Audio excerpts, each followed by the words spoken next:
Bueno, buenos días a todas y a todos.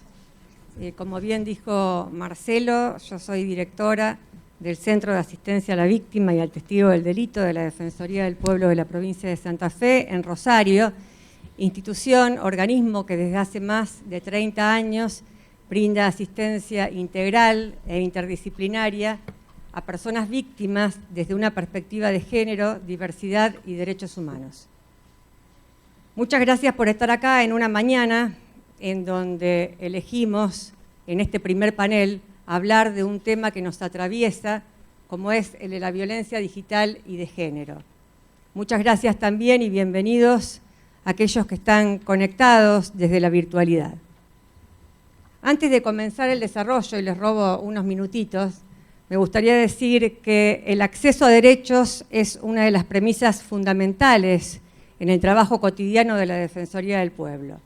En relación a las víctimas, y en este caso en especial a las víctimas de violencia digital y de género, no basta un reconocimiento normológico de sus derechos, sino que es imprescindible que se las asesore, se las asista, se las acompañe y represente en el reclamo de los mismos. Si bien las constituciones nacional y provincial proclaman que somos todos iguales ante la ley, los y las que trabajamos con víctimas sabemos que solo aquellas personas que pueden ejercer sus derechos se aproximan a un concepto de igualdad. Las personas tienen que poder acceder y ejercer sus derechos, si no esa pretendida igualdad se convierte en una utopía estatal. Es por eso que el acompañamiento que brindamos desde la Defensoría del Pueblo es de vital importancia, dada la complejidad del tema que nos ocupa. La asistencia integral exige un abordaje interdisciplinario que reconozca tanto la dimensión subjetiva de cada historia como los condicionamientos estructurales de los que producen y reproducen las violencias.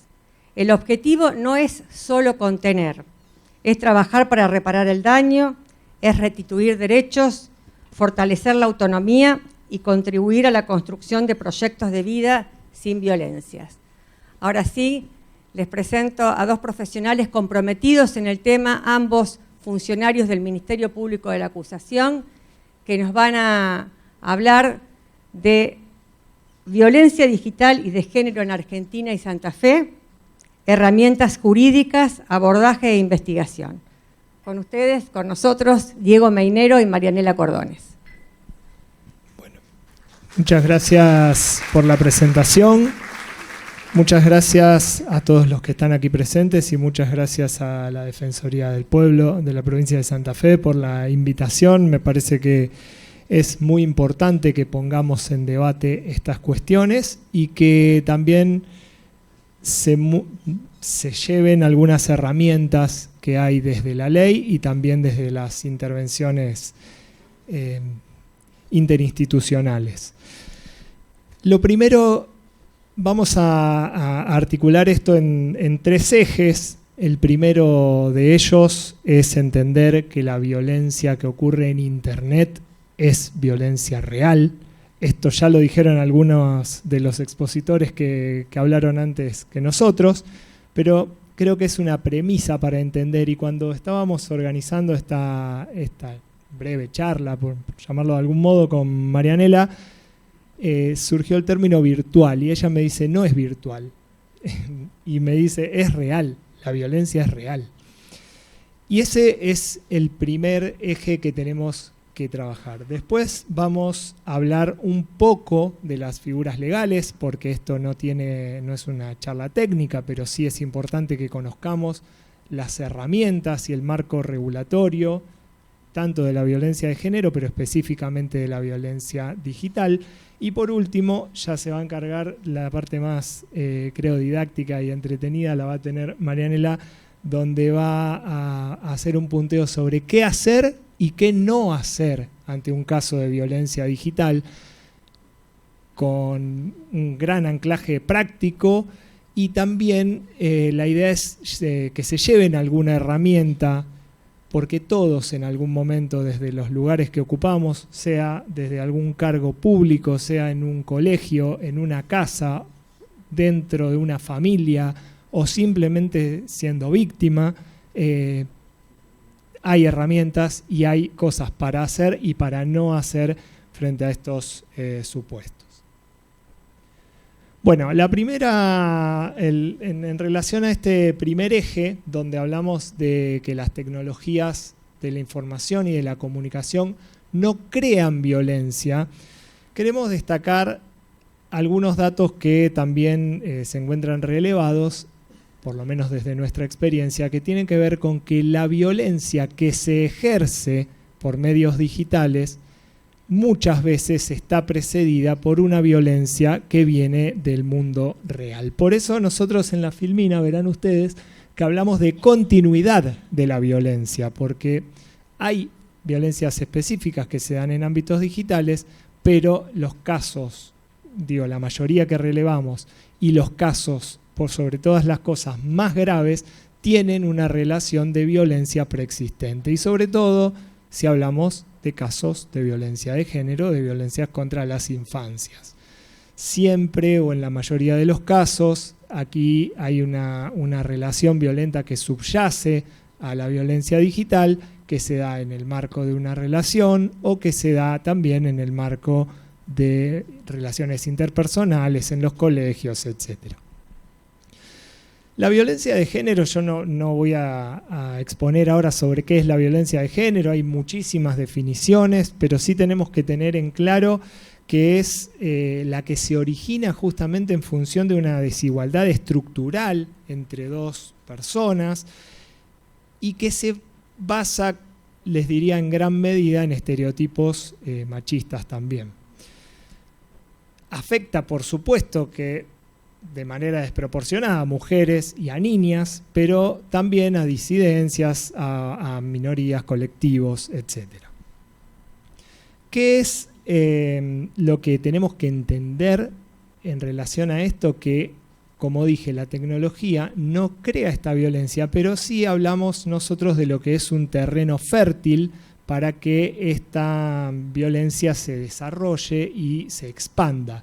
Y sobre esto hemos hecho hincapié en 4 características fundamentales que tiene esta violencia digital, que también algo mencionaron, porque son temas que son transversales a todas las exposiciones, que es una violencia que se genera de manera instantánea, que de manera inmediata llega a cualquier lugar del mundo, a cualquier persona, a cualquier destinatario, que es permanente, porque más allá de las herramientas que nosotros hoy les vamos a mostrar, es muy difícil eliminar contenido que se generó y se expandió a través de redes sociales o a través del mundo digital. Esto también se interrelaciona con que es masivo y también muchos de los agresores se valen de cierto anonimato que también pueden obtener en el mundo digital, que es diferente al que tienen cuando agreden a una persona o esa violencia se genera de modo personal o en lo que llamamos el mundo físico, ¿no es cierto?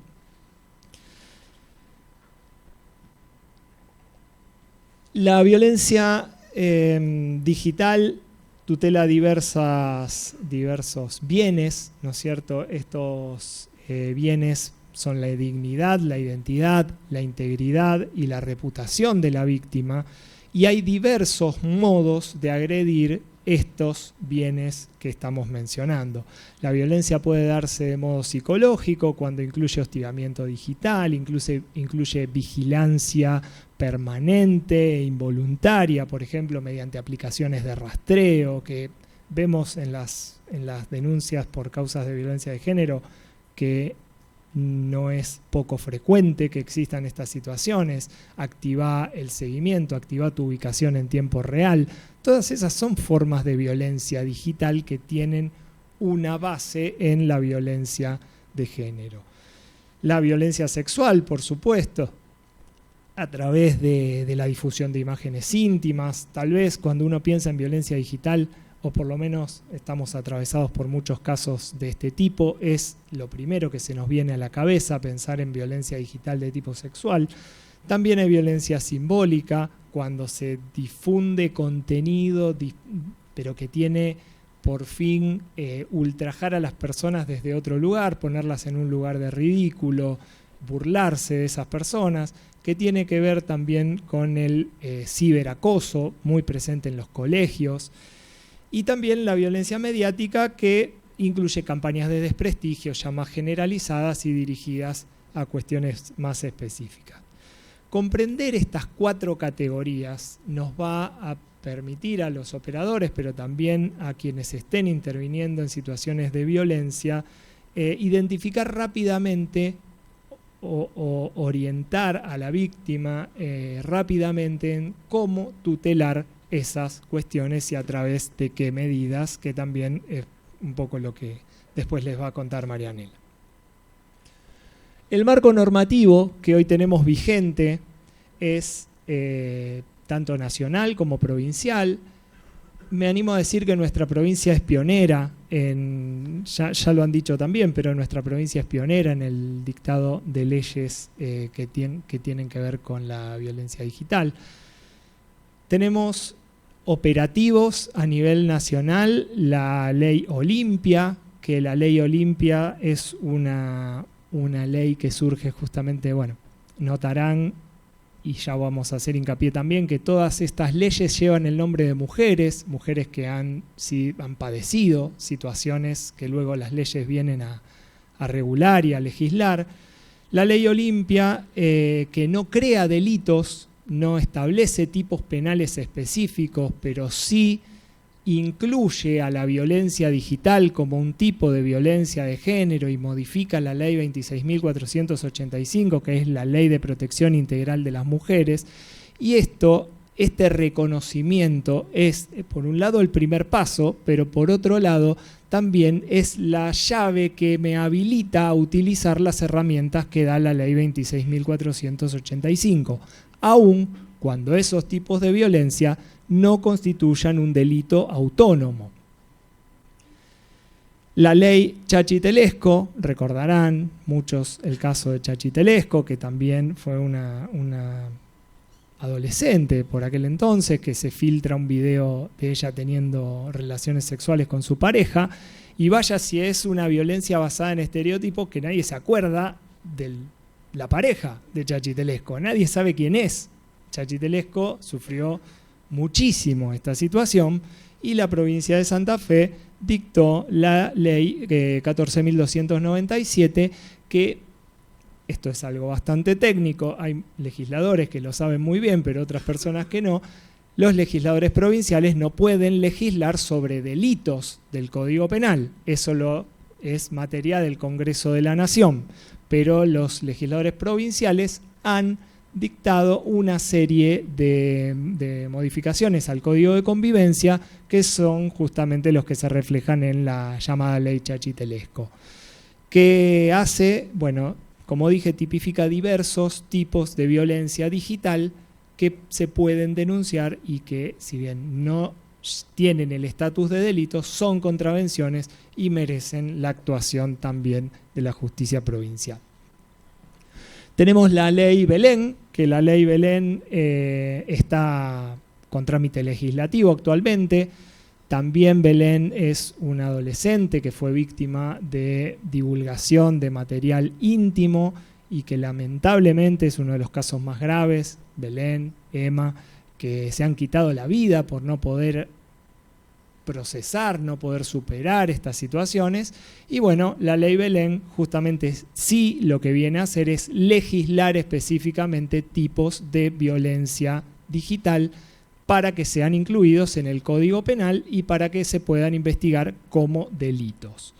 Y Santa Fe, yo decía que es pionera porque, si no me falla el dato, el 31 de julio se sancionó una ley muy reciente que es la ley Emma, que es sobre violencia en las escuelas, es sobre ciberacoso y dota, en el ámbito de aplicación del Ministerio de Educación, de una serie de herramientas, protocolos e intervenciones obligatorias para casos que se dan en ese marco de violencia digital. Y esto yo creo que es muy importante, creo que a nivel nacional no hay otra provincia que tenga legislada esta cuestión, por lo menos con el nivel de especificidad que lo tiene la provincia de Santa Fe. Por eso, bueno, es que digo que éramos pioneros en este tema.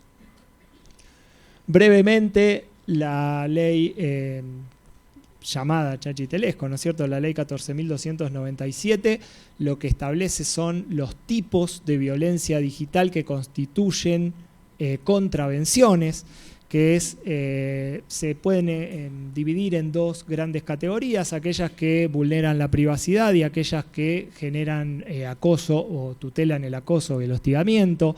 La primera de ellas, bueno, la primera categoría, tenemos la difusión íntima, que naturalmente es la publicación de imágenes o audios, videos, sin el consentimiento de la víctima. El doxing, que también es exponer públicamente los datos de las personas. Esto muchas veces no se sabe que es una contravención. Exponer públicamente los datos con fines intimidatorios es una contravención. El slut shaming, que es humillar públicamente. Esto ya tiene que ver también con una gran carga de estereotipos, y que es exponer públicamente a alguien por sus conductas sexuales en concreto, y la suplantación de identidades, que es acceder de manera no autorizada a dispositivos o redes sin el consentimiento de su titular. Y las que tienen que ver con el acoso y hostigamiento, que son el ciberacoso, que es hostigar y generar un ambiente hostil; el online stalking, que es esta persecución, ¿no es cierto?, esta cibervigilancia y seguimiento no consentido de las personas; la sextorsión, que la sextorsión sí puede encuadrarse también como un delito, ahora lo vamos a ver también brevemente más adelante; y el hostigamiento, que es el uso reiterado de medios digitales justamente para molestar, atosigar y bueno, como dice la palabra, hostigar a la víctima. Estos, como dije, son herramientas y es legislación en la provincia de Santa Fe que no reemplazan al derecho penal, pero bueno, ahí también en la filmina anterior veíamos que tiene penas de multa, tiene penas de incluso algunos días de arresto y pueden ser también denunciados. Trabajos comunitarios, es verdad, todo eso lo prevé el Código de Faltas. Y esto para, digamos, aclarar también algunas cuestiones, que si bien no todo está legislado, hay circunstancias que sin tener la figura penal específica son abarcados y quedan dentro de la esfera del derecho penal. Aquí pusimos algunos ejemplos burdos, pero cuando nos ponemos a analizar, y nosotros llamamos casos de laboratorio, hay muchísimos que tienen estas aristas digitales o se corresponden con agresiones digitales y las sanciones vienen dadas por el derecho penal. Digo que esto por ahí es un error frecuente porque, y bueno, pero me difundió mis fotos, pero esto no es delito. Bueno, hay que ver en qué contexto las difundió, hay que ver cómo, por qué y qué pidió a cambio, por ejemplo, y puede constituir un delito. Nosotros pusimos algunos ejemplos. Si me denunciás, publico tus fotos, es claramente una amenaza coactiva, ni siquiera es una amenaza simple, es exigir una conducta de alguien amenazado bajo un daño inminente y potencial. Volvé conmigo o subo el video. Esto a lo mejor les parece muy extraño, pero no les digo de todos los días, pero es muy frecuente, donde yo no me iba porque él tenía videos míos, me decía que si yo no estaba con él iba a publicar mis videos, se los iba a mandar a mi familia. Yo creo que debe ser peor esa amenaza a que te amenacen con otros bienes jurídicos tutelados, porque, como les dije, estos son daños que persisten durante muchísimo tiempo y que afectan mucho a las víctimas.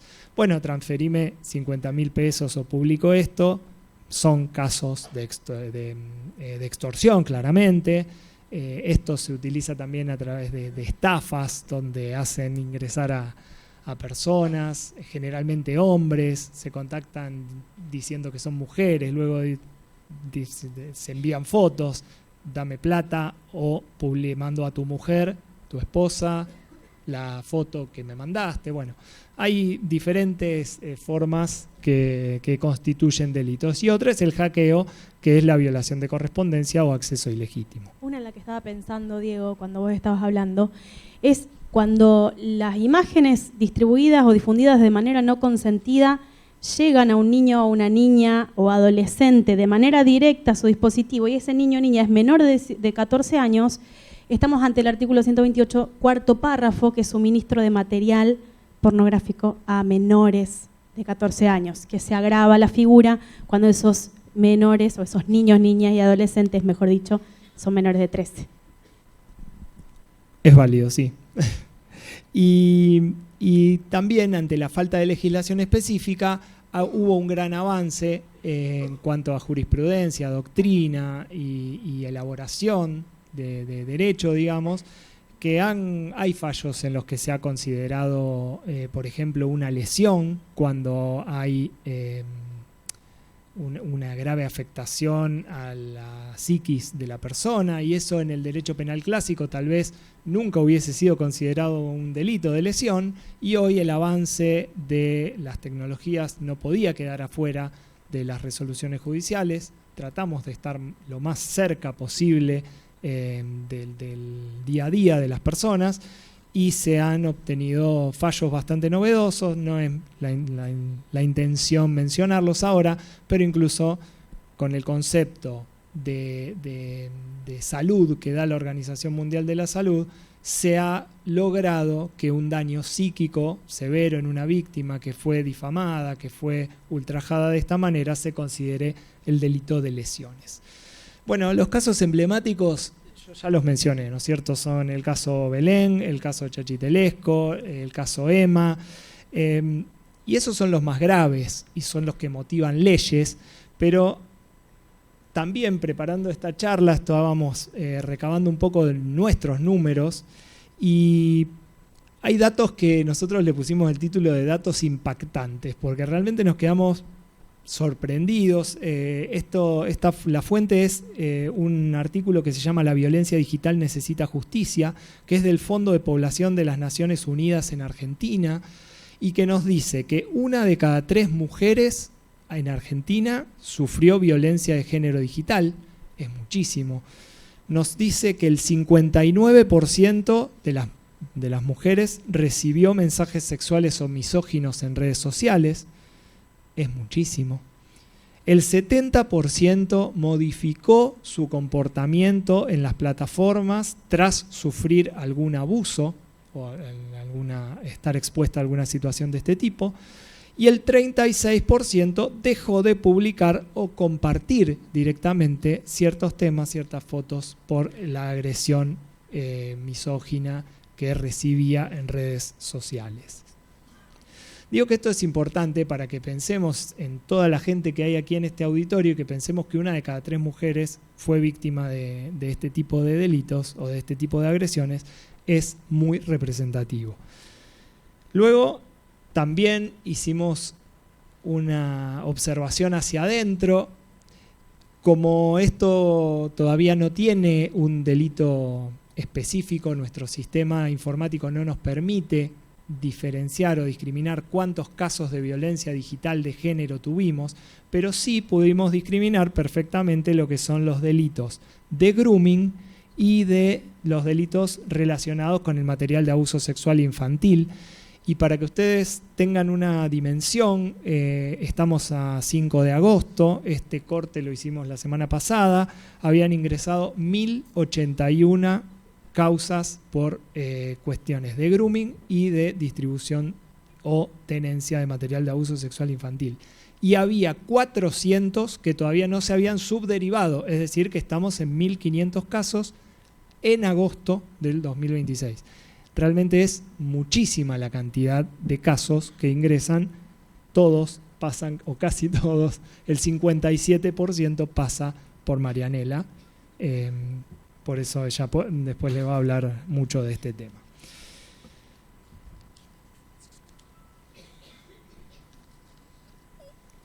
una herramienta que tenemos ya para ir terminando, mi parte, ¿no? Son las medidas autosatisfactivas. Yo hablé brevemente de que la ley incorporaba al artículo 26 de la ley 26.485 lo que son medidas autosatisfactivas. La ley de protección integral de mujeres siempre tuvo medidas autosatisfactivas en su artículo 26. Para nosotros las prohibiciones de acercamiento son de todos los días, pero la ley Olimpia incorpora específicamente otro tipo de medidas autosatisfactivas. Las medidas autosatisfactivas, brevemente lo explico porque habría que ir a procesalistas conocidos para ver qué es una medida autosatisfactiva, pero brevemente es una medida que la víctima le puede solicitar al juez a través a cualquier juez, incluso al juez incompetente, para que haga cesar un estado que esa medida tutela, como por ejemplo las agresiones, los hostigamientos, una exclusión del hogar. La Defensoría ha patrocinado a varios de nuestras víctimas en el pedido de estas medidas autosatisfactivas, y la ley Olimpia incorporó, por ejemplo, la posibilidad de solicitarle a un juez rápidamente y sin traslado a la contraparte, esto debería ser inmediato, que elimine de ciertas plataformas material que la involucra, por ejemplo, de difusión de material íntimo o de material obtenido sin consentimiento. También se le puede solicitar la desindexación. Ya escuchamos en el panel anterior lo difícil que es la desindexación, pero se puede solicitar. Y bueno, prohibición de nuevas publicaciones por parte del agresor. Se puede solicitar también la prohibición de contacto, que hoy va de suyo, que trae la prohibición implícita de contacto por cualquier medio, sea medio digital, etcétera. Y bueno, justamente este es el aporte que hace la ley Olimpia sin tipificar delitos, que hace que sea muy importante y un avance muy grande en relación a la violencia de género digital. Ahora sí, los dejo con Marianela, que les va a hablar de grooming. De grooming. Bueno, primero agradecer a los organizadores la invitación. Siempre es muy enriquecedor tener estos espacios de formación transdisciplinaria, porque entre todos nos hacemos crecer, entre todos nos afectamos y podemos ver la mirada del otro y también ver qué es lo que el otro necesita para que juntos podamos no estar ante un escenario tan desolador, quizás porque parece un escenario desolador ante el cual estamos, que tiene que ver con violencias digitales, con la viralización, con que si este material viralizado pasa a Deep Web ya y ni siquiera podemos estar pensando en lo que tiene que ver con desindexación. Y a mí me gustaría saber de acá, de este auditorio, ¿cuántas personas acompañan víctimas, toman denuncias o son primera respuesta? Muy bien. Bueno, estamos para dar respuesta nosotros, para eso estamos. Y muchas veces nos encontramos con personas víctimas, y me gusta decir esto, personas víctimas de grooming, personas víctimas de difusión no consentida, de violencias digitales, personas víctimas de amenazas, de extorsiones, como ya mencionaba Diego.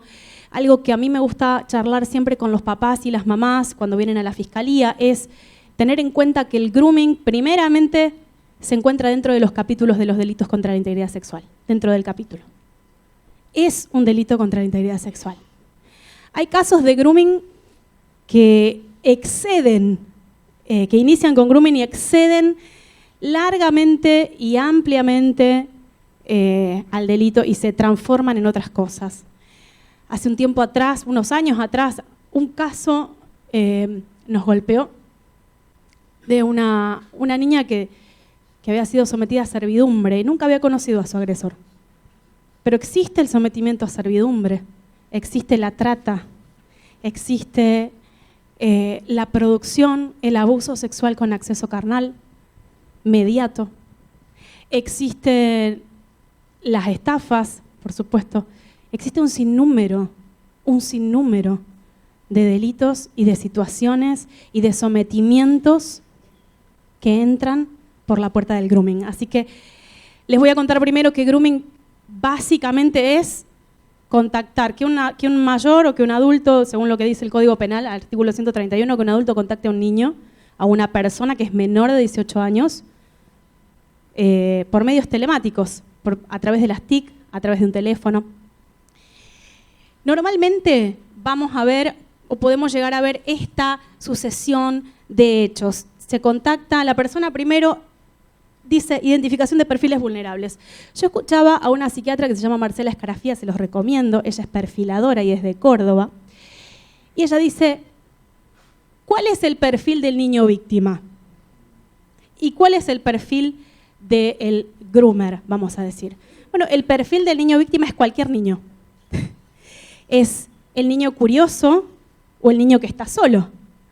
Es el niño que tiene compañía o el niño que no la tiene, porque hoy todo el mundo tiene un celular. Prácticamente todos los niños a partir de los 13 años, diría, tienen todo celular y muchos antes. Yo tengo niños víctimas de 7 años, por ejemplo, con juegos en redes.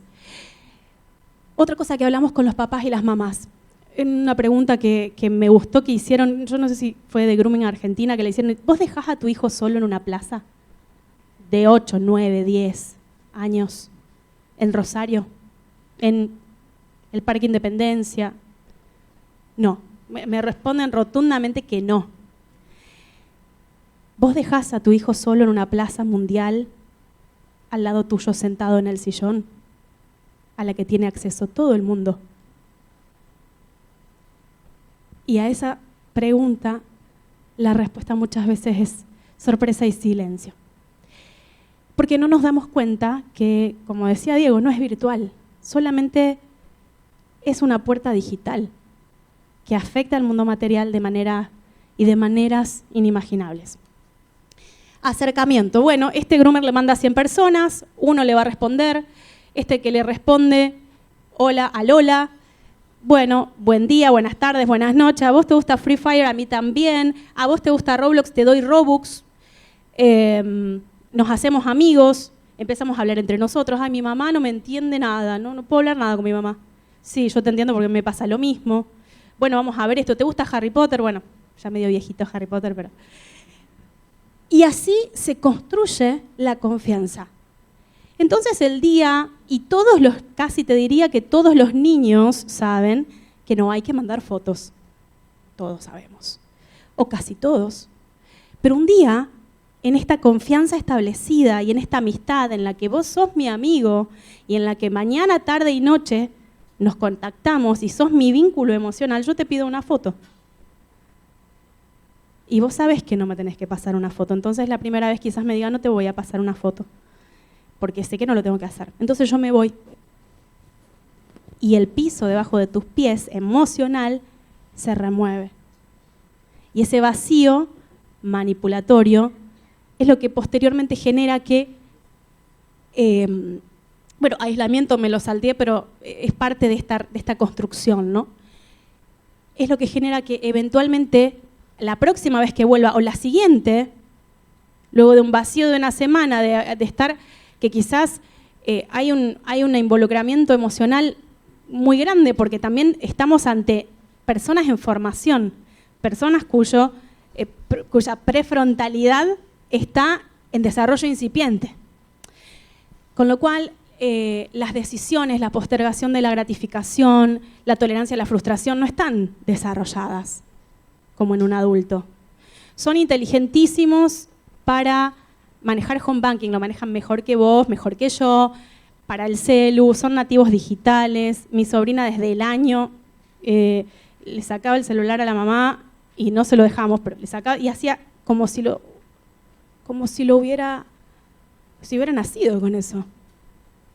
Pero no tienen el metabolismo emocional para repeler las injerencias y los ataques de personas que están dedicadas a esto, que son adultos.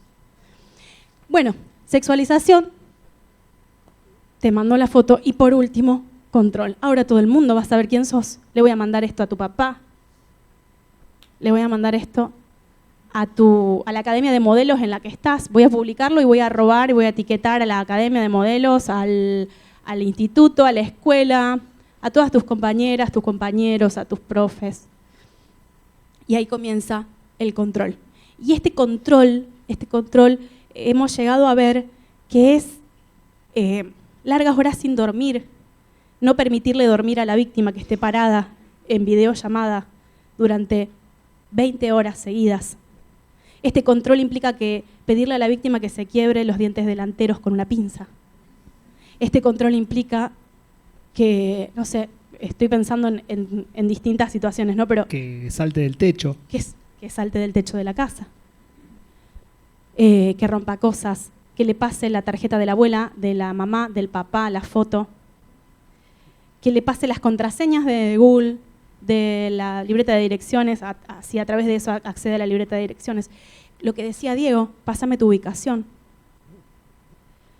Y un sinnúmero de cosas que, bueno, ahora quiero que hagas esto, que te grabes diciendo esto y esto, que te grabes haciendo esto y esto. Y cuando ese material se vende en la Deep, todos más o menos saben acá qué es la Deep Web, sí, es todo el contenido que nosotros podemos buscar en Google es contenido indexado y moderado, ¿sí? Es como la punta del iceberg, lo muestran como la punta de un iceberg. La parte de abajo, que está debajo del agua, es todo lo que es Deep Web. No todo lo Deep Web es delictivo, pero dentro de Deep Web hay Dark Web y hay Dark Nets. Es decir, la red oscura y la web oscura y las redes oscuras, que es donde se producen todos los tráficos delictivos, entre los cuales se encuentran los producidos por la autoexplotación, explotación sexual infantil y entre otros. Bueno, sigo. Muchas veces se da lo que dijimos anteriormente, pero otras veces también está el tío, está la profe o el profe, está el papá de la amiga, que las llevó a salir, las fue a buscar al boliche y como estaba bien vestida, la contacta. No hace falta que haya intercambio de fotos, no hace falta que haya ningún tipo de intercambio para que, si existe una comunicación de la que se puede inferir la intención sexual en detrimento de la integridad sexual de un niño, niña o adolescente, se configure el grooming, ¿sí? ¿Hasta acá estamos? Bueno, si es aburrido me dicen y le pongo un poco más. Bueno, lo que decíamos, nunca se vieron no es grave. La realidad del daño psicológico es inmenso, es lo que hablábamos recién. Mito, si la víctima envió foto no hay delito, hay delito. El agresor siempre es un hacker desconocido, por lo general esto es solo un porcentaje de casos. Bueno, acá, prevención activa, acompañar la vida digital familiar, no prohibir ciegamente. Esto, prohibir es peor, se va a conectar desde otro teléfono, va a hablar a escondidas y va a estar más expuesto que acompañado. Los castigos, las puniciones. Hay momentos y momentos. Hay momentos en los que crear alianzas y espacios seguros de contención donde se pueda charlar. Esto es más que nada para papás. Bueno, hay una cuestión que tiene que ver con las víctimas de la explotación sexual infantil. Cuando hablamos de víctimas de explotación sexual infantil, no solamente hablamos de lo que los niños, niñas y adolescentes producen siendo víctimas de grooming, sino también estamos hablando de todos aquellos registros de audio, video y fotografías en los que un niño o niña es abusado sexualmente, y esto es documentado. La expectativa de vida de estos niños que son sometidos a esta victimización constante es muy poca, es muy corta la expectativa de vida. Porque son niños que están sometidos a ser drogados mientras son abusados, y se documenta todo esto. pero algunos logran sobrevivir. Las directrices de Luxemburgo comienzan a hablar en este sentido de que no podemos decir que se trata de pornografía infantil. Es un término que tiene que ver con que hay una industria y en esa industria se supone que hay un consentimiento y además involucra adultos.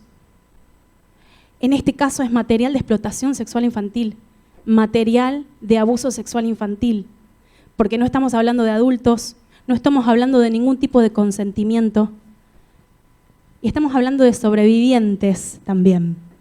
Entonces el término pornografía infantil a los sobrevivientes los afecta. Quizás no conozcas a nadie directamente o no lo sabes, pero en Rosario la proyección es que este año nosotros vamos a terminar con 1.200 casos de tráfico. Entre grooming, tenencias, distribuciones y producciones. Entonces, esto no es algo inocuo y por eso es muy importante que nosotros utilicemos la terminología adecuada. Bueno, hay un organismo que se llama el National Center of Missing and Exploited Children, que es Centro Nacional de Niños Explotados y Extraviados, el NECMIC, que está asociado y proviene de Missing Children. El Congreso de los Estados Unidos le dio entidad para formar parte y ser cooperador de lo que tiene que ver con la red 24/7. Nosotros somos parte de la red 24/7 y tenemos además el sistema de identificación de pedofilia argentino. Todos estos elementos y herramientas funcionan de manera articulada. ¿Cómo funcionan? Bueno, existe una base de datos a nivel global que alberga más o menos 21 millones de archivos. Estos archivos son de material de explotación sexual infantil que ya han circulado. Cuando un material circula, esto se hashea, se le hace el cálculo de hash, que es como si pusiéramos en una balancita a un archivo y el resultado, que es un código alfanumérico, es un algoritmo, es la identificación, la huella digital que identifica ese archivo única e irrepetible, de manera única e irrepetible en el mundo digital. Entonces, de ese tipo de identificaciones hay 21 millones solamente en la base de datos del proyecto OVIC, que es la base de datos de NECMIC. Sé que estos son muchos datos, pero ya voy al punto.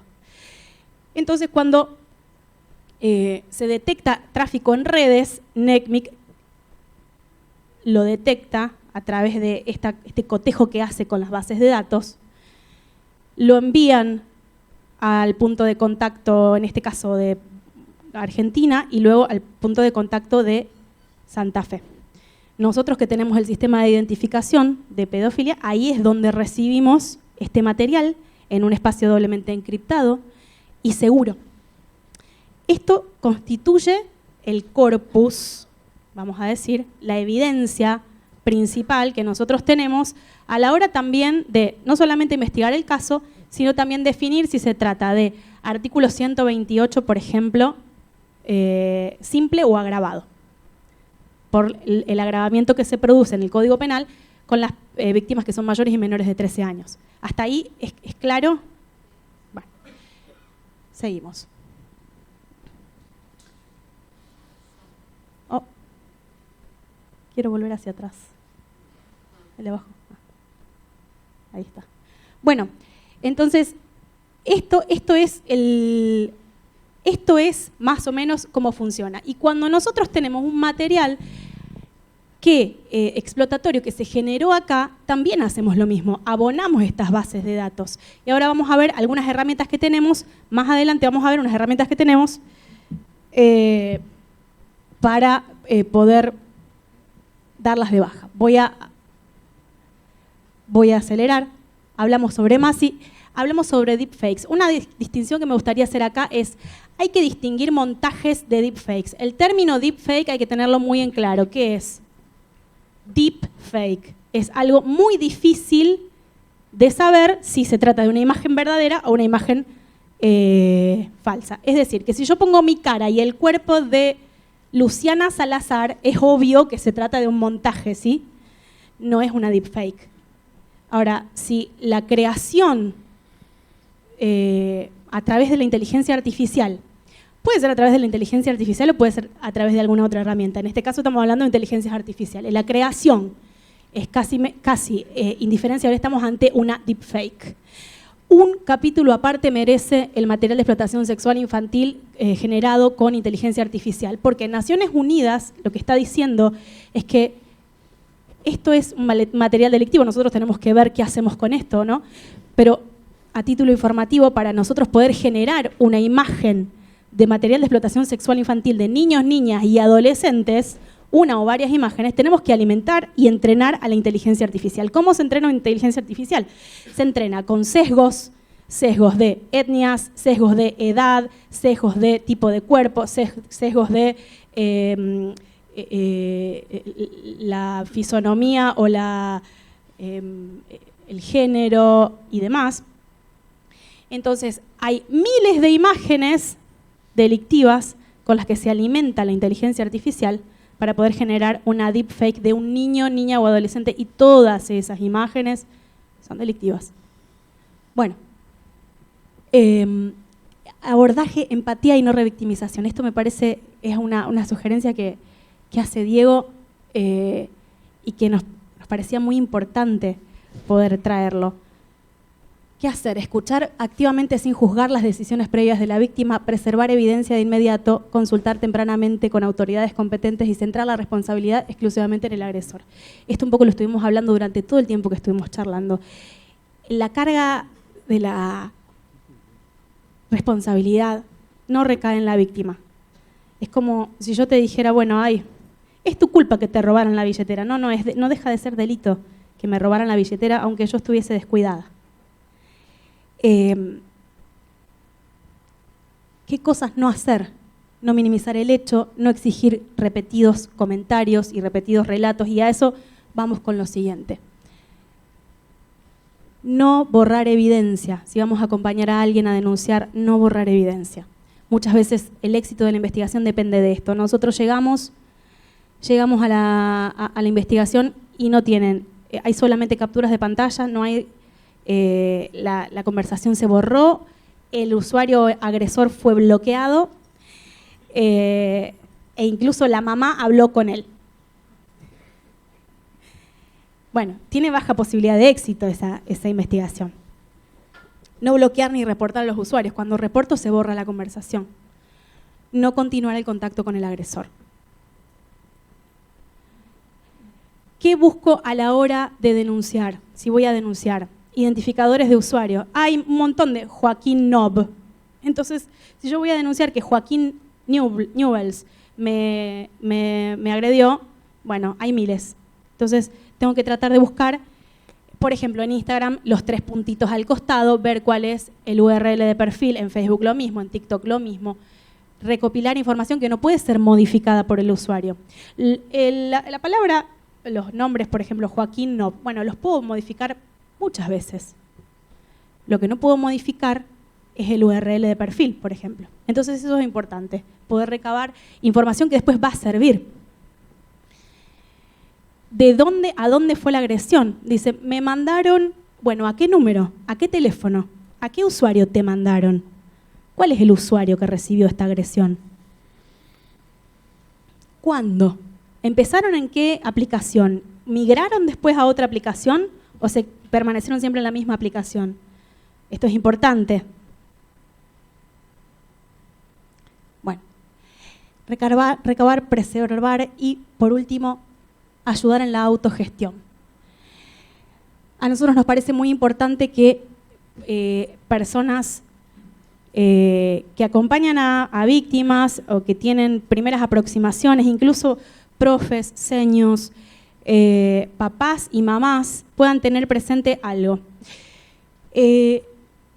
Nosotros tenemos la posibilidad, y esto no es hacer el trabajo de otro, el trabajo de la Defensoría, el trabajo de la Fiscalía, sino llegar a que la Defensoría pueda trabajar con algo, a que la Fiscalía pueda tener algo con lo cual trabajar.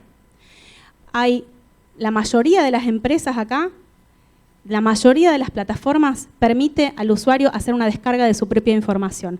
Hay instrucciones claras, precisas y muy básicas. Y esto tiene, en la mayoría de los casos, validez procesal, porque el producto es un empaquetado que ya se encuentra hasheado, como dijimos antes, y a nosotros nos sirve. Entonces, es muy importante no bloquear, no eliminar y descargar la propia información. Poder acompañar a las personas víctimas a esto, a poder realizar descargas de su información, autogestionarse. Y también es una forma, como otras que vamos a hablar ahora, de recuperar el control, porque parece en este escenario desolador que una vez que la imagen salió de nuestro poder, ya no hay nada que hacer. Hay algunas cosas que podemos hacer, como la anterior y como dos herramientas que vamos a presentar ahora. La primera es Stop NCI. ¿Pasé muy rápido? Perdón, es que... Marianela, no quiero ser irrespetuoso, pero no sé cuánto queda todavía del panel. Una filmina. Una filmina, perfecto. Bueno, ¿está? Primera, Stop NCI. Este material yo lo puedo dejar, no hay problema. ¿Qué pasa? Fíjense, yo acá armé un videíto. Esto es la plataforma de Stop NCI. Creas tu caso. Esto para difusión no consentida de imágenes de personas mayores de 18 años. Son simples pasos. Creas tu caso, te preguntan, ¿hay desnudos tuyos, sí o no? ¿De quién son los desnudos? ¿Ya estuvieron en línea? ¿Sabés, no sabés? Y después subís las imágenes. Las imágenes nunca salen de tu dispositivo. Vos las subís y lo que pasa ahí es que estas imágenes se hashean y lo que se sube es el hash a la base de datos, que luego es posterior a la moderación, se sube el hash a la base de datos, ¿sí? Y después se puede consultar el caso. La siguiente filmina, bueno, ven, es siguiente, necesitas algo más, siguiente, y así son pocos pasos. El siguiente es para niños, niñas y adolescentes que son menores de 18 años. Se llama, bueno, en este se puede consultar el caso. El siguiente es Take It Down. Funciona de la misma forma.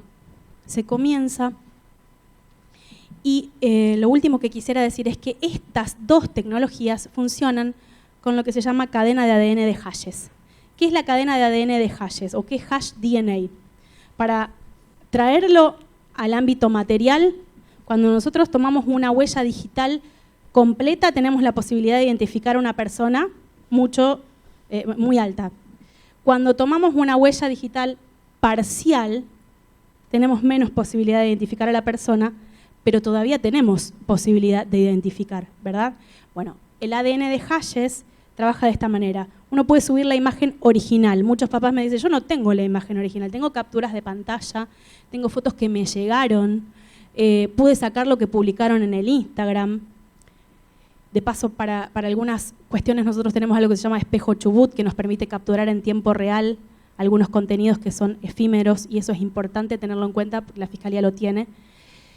Pero bueno, cadena de ADN de hashes funciona de esta forma. Va a funcionar como una huella parcial y quizás tenga menos probabilidad de identificar esto en las redes, pero todo el material que se identifica en las redes y que se corrobore que se trata del mismo material explotatorio se va a dar de baja de manera automática. De este sistema y del anterior participan varias empresas, entre las que están Meta, están OnlyFans, Xvideos, Bumble, Grindr, Tinder y muchas más.